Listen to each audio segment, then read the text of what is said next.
Assalamualaikum, selamat sejahtera. Hari ini kita nak sambung bab 1.3, Communicating in Biology. So today we are going to continue our lesson, chapter 1.3, Communicating in Biology. So apa sebenarnya berkomunikasi dalam biologi ini? Sebenarnya bukan dalam biologi saja, dalam mana-mana bidang sains pun kita ada cara untuk berkomunikasi dengan menggunakan data-data yang kita dapat daripada eksperimen. So when we do experiments, we do have data, we do have numbers, and how are we going to organize or communicate with the data? Is kita ada kat sini, turn to page 11 dalam buku teks lah. Page 11. So sama-sama kita tengok, buka muka surat 11. Kita tengok kat sini, cara kita nak komunikasi dalam biologi ialah kita ada 3 cara. Tables, graphs, and biological drawings. Cara kita nak komunikasi, kita gunakan jadual, kita gunakan rajah dan kita gunakan lukisan biologi. Okey, untuk yang pertama ni, jom kita tengok tables dulu. Tables. Ada berapa jenis tables? Kita tengok kat situ nak.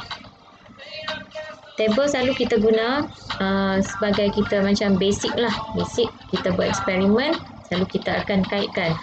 Dalam eksperimen kita ingat balik kita ada langkah yang pertama sekali kita setkan kita punya problem statement. Lepas tu kita setkan kita punya hypothesis. And then kita conduct, kita tentukan dia punya variables. Okey, ingat balik ada berapa jenis variables ataupun pemboleh ubah semasa kamu belajar dalam lower form. So kita tengok kat sini. Ingat balik kita ada 3 jenis, 3 types of variables.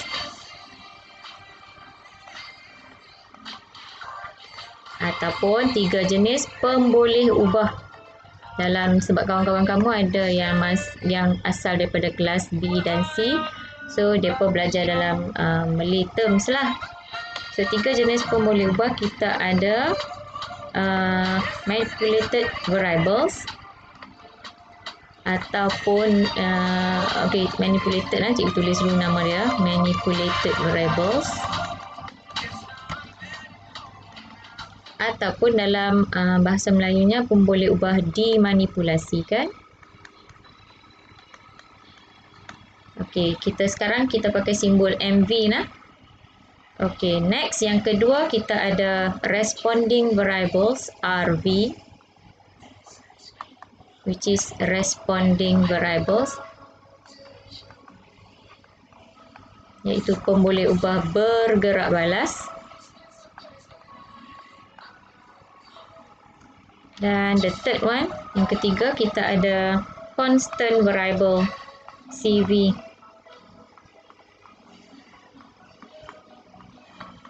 Constant variable ataupun pemboleh ubah dimalarkan. Ingat balik apa dia MV, RV dengan CV ni. MV ni yang dimanipulasikan, kamu tengok benda yang tak sama. Kita lebih biru apa yang tak sama, perkara yang kita manipulate, perkara yang kita ubah-ubah, perkara yang diubah-ubah dalam eksperimen tu.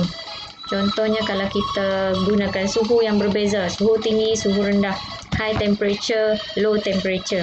Lepas tu kita gunakan different concentration, kepekatan yang berbeza, larutan yang pekat dengan larutan yang cair. Macam itulah contoh perkara yang kita ubah-ubah. Tali panjang, tali pendek, macam itulah yang tak sama ataupun benda yang tak sama. Kalau responding variables pula dia sebenarnya adalah results ataupun pemerhatian kita punya observation, apa yang kita perhatikan kat situ. For example, kita tengok bilangan koloni mikroorganisma yang terhasil. Kita tengok kadar tindak balas tadi yang kadar tindak balas. Kita tengok contohnya kalau panjang bandul berubah, berapa lama tempoh masa yang nak berhenti tu, bertambah ke berkurang. Macam itulah. Kalau constant variable pula yang dimalarkan ini adalah perkara-perkara yang kita tetapkan, yang kita bagi tetapkan dan perkara yang kita tak ubah, sama dalam dua-dua eksperimen. Contoh suhu yang sama, kita buat satu eksperimen dalam suhu yang sama. Eksperimen A suhu 37, eksperimen B pun suhu 37. Eksperimen A kita buat kat tempat gelap, eksperimen B pun kita buat tempat yang gelap. So we have two same condition which is constant variables. So ingat balik. So yang di sini, yang ni cikgu nak bagi ingat balik saja. So apa sebenarnya yang kita nak tengok ni? Kita nak tengok macam mana kita gunakan pengetahuan kita tentang variables ni untuk kita berkomunikasi menggunakan jadual. Tables nah. Okay. Selalunya bila kamu buat table, kita akan kaitkan MV dengan RV. So tengok jadual di sebelah kiri ni, jadual 1.2. Cikgu zoom ya. Kita tengok jadual 1.2, kita akan ada dua kolom. Kolom yang pertama di sebelah kiri dan kolom yang kedua di sebelah kanan. So apa yang kita perlu buat di sini adalah kita mesti meletakkan kita punya MV dan RV untuk kita buat jadual. Bahagian manipulated variable mestilah kita letakkan di sebelah kiri, iaitu kalau di sini temperature. Temperature di sini akan jadi kita punya manipulated variables. Boleh ubah, dimanipulasikan. Manakala di sebelah kanan, volume of oxygen release akan menjadi kita punya RV ataupun responding variables. Jadi kat sini bila kita tengok eksperimen ni kita buat, bila kita gunakan suhu yang berbeza, isi padu, kita nak tengok apa akan jadi kepada isi padu, the volume of oxygen release when we change the temperature from 30 degrees Celsius until 70 degrees Celsius. And then we refer, what is the volume of oxygen release? Is it increasing or decreasing, or at a point they increase and then after some point they go down. Okey, daripada jadual ni kita boleh nampak secara kasar lah, tapi yang lebih baik adalah bila kita dah dapat the better way of communicating in biology is when you have a table like this, then you must convert the table into a more presentable ways of presenting the result is through graph. Bila dah ada table macam ni, lebih elok kamu buat dalam bentuk seterusnya, iaitu graph pula. Graph Okey, kita nak tengok graph pula. Graph pun sama, dia nak menghubungkan, dia menunjukkan, graph will show you the relationship between MV and RV. Sama juga, tadi jadual pun tunjuk hubungan MV dengan RV, so graph pun sama, dia nak tunjukkan relationship between MV and RV, manipulated and responding, yang kita ubah-ubah dengan result kita. Okey, dalam graph pula ada beberapa jenis graph, iaitu ada 3 jenis 3 jenis graph, iaitu line graph, dan kita ada bar chart, and kita ada lagi satu histogram. Okey, dia ada beza nama dan beza juga ciri dia. So kita tengok satu yang pertama, kita tengok what is actually a line graph. Okey, line graph macam ni yang cikgu tunjuk dekat skrin kamu ni. Sama juga, kita nak tunjukkan perhubungan ruang dan masa, perhubungan antara MV dengan RV, manipulated dengan responding variables. So bila graph garis, maksudnya dia ada satu garisan lah, macam ni, naik turun ke, straight ke, macam-macam lah boleh jadi. So the important part is, first thing, untuk paksi X, mana paksi X kita ada untuk graph, kita ada paksi X dan paksi Y kan, dah belajar dalam matematik. So during maths you learn about X axis and Y axis. So for X axis, the horizontal line here, kamu nampak ini adalah paksi X, ini paksi Y. So untuk paksi X, kita mesti meletakkan kita punya MV, manipulated variable. So apa manipulated kita kat sini? Tadi kita dah tengok di atas kan. Manipulated ialah temperature, sebelah kiri temperature. So yang ni sebelah bawah, paksi X. On the X axis should be our manipulated variables values.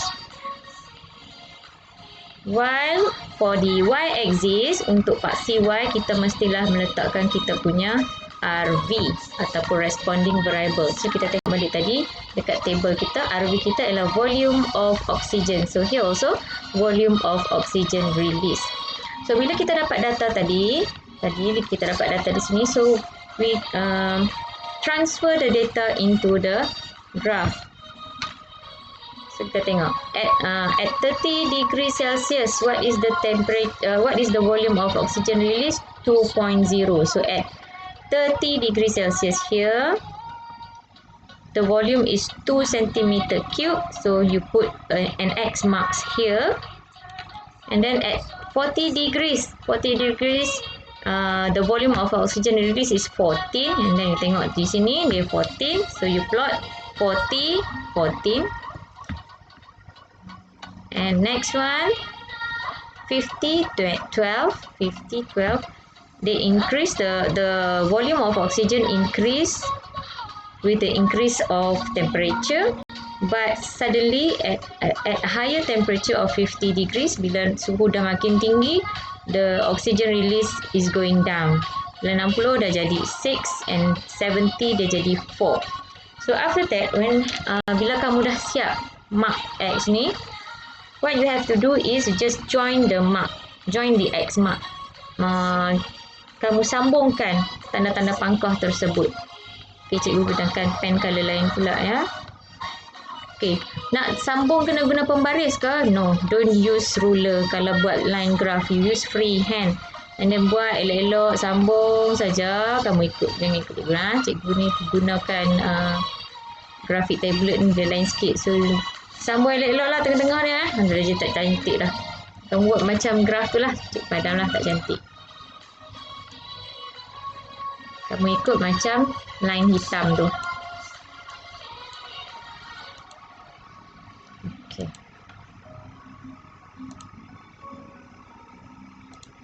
So this is what we call a line graph. So next we move on to another type of graph, which is the bar chart. Okay, bar chart macam ni pula. Selalu bar chart ni, bar chart selalunya digunakan untuk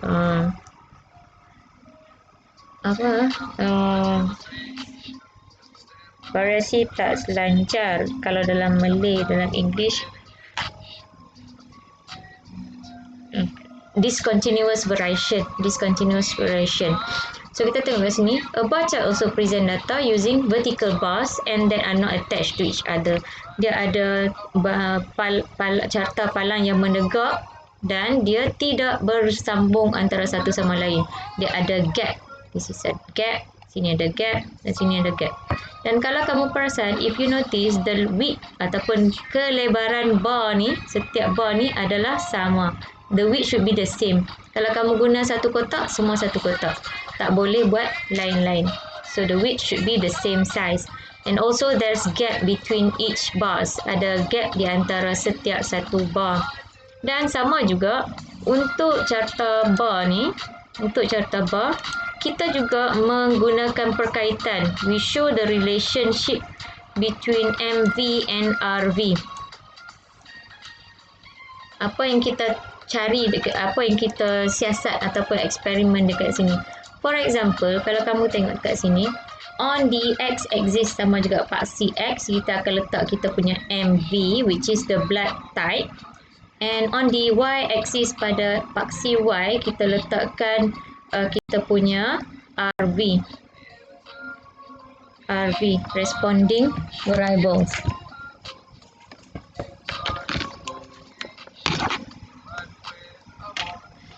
So our responding variables here is number of form 4 pupils. Pelajar dalam kelas 3 dan 4 lah. So kita akan tengok ada berapa pelajar kumpulan darah A, berapa pelajar kumpulan darah B dan seterusnya. So remember, on the x-axis MV, on the y-axis RV. Dia punya lebar palang ni mesti sama dan mesti ada gap di antara setiap satu. This is bar chart. And last one, kita tengok histogram. What is actually a histogram? A histogram shows the visual distribution of data and the frequency of a value in a data set. Okey, kat sini kita tengok apa beza dengan bar chart. Kalau bar chart kat sini ada gaps. Histogram, there's no gaps between the bars. Tak ada gap di antara satu bar. And since the width of the bar is the same, dia punya kelebaran setiap bar ni sama, cuma dia tak ada gap. Dan dia menunjukkan taburan data dan juga kekerapan nilai dalam satu set data tu. Okey. Tiga-tiga ni tadi, cikgu tiga-tiga jenis graf tadi. Yang ni graf garis, lepas tu kita ada bar chart dan kita ada histogram. Ketiga-tiga ni kamu kena letakkan title. Macam mana cara nak letakkan title? Okay, title kita mesti kaitkan. Untuk title kita mesti kaitkan MV dengan RV. So, to write down the title, here's the tips. You must mention RV first, followed by versus followed by MV. For example, here, our RV is volume of oxygen release and our MV is temperature. So, the title of the chart, the graph should be volume of oxygen release versus temperature. Tengok pula kat sini. Now let's look at the bar chart. Bar chart also the same. We must to write down the title. The title should be at the top of the graph, and then we must mention RV first versus MV. Our RV is number of Form 4 pupils versus blood types. Okay. Now let's move on to the histogram chart. Same one. On the x-axis, we put the MV values, and on the y-axis, the RV values. And to write down the title of the histogram, we must mention RV versus MV. So in this case, the number of pupils versus height. Okay, that's all for today. Thank you.